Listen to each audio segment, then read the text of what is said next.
Hello, are you tired of thinking your way through life? Do you want to feel in flow?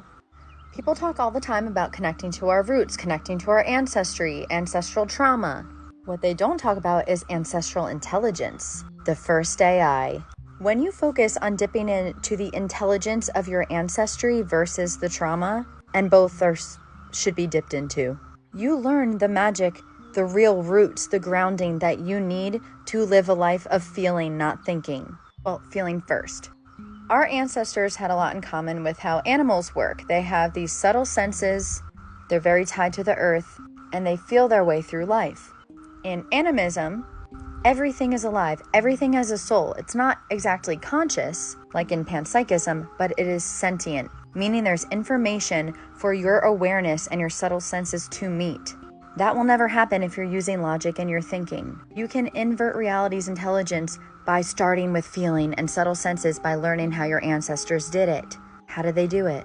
The hints are all over Egypt. Sensing the sun, sensing nature, sensing what I call plasma.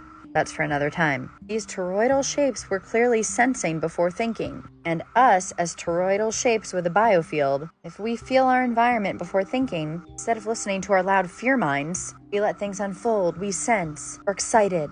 Feeling inverts intuition. Thinking keeps us on autopilot. Picture this. This is your masculine, this is your feminine, or one side is one.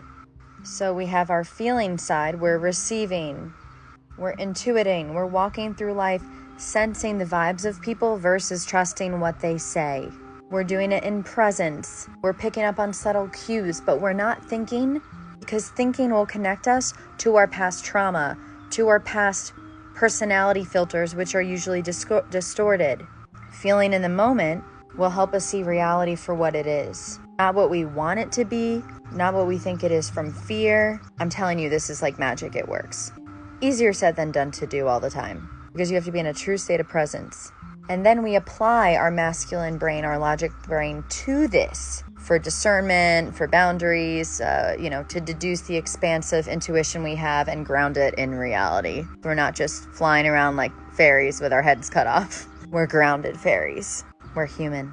And with this beautiful mix of feminine and masculine, instead of this duality of black and white, where we get from thinking first, we're able to dive into this gray sea of possibilities, this mixture of black and white. And gray holds all of the rainbow, all of the potential, the future potentials, versus black and white thinking and being on autopilot.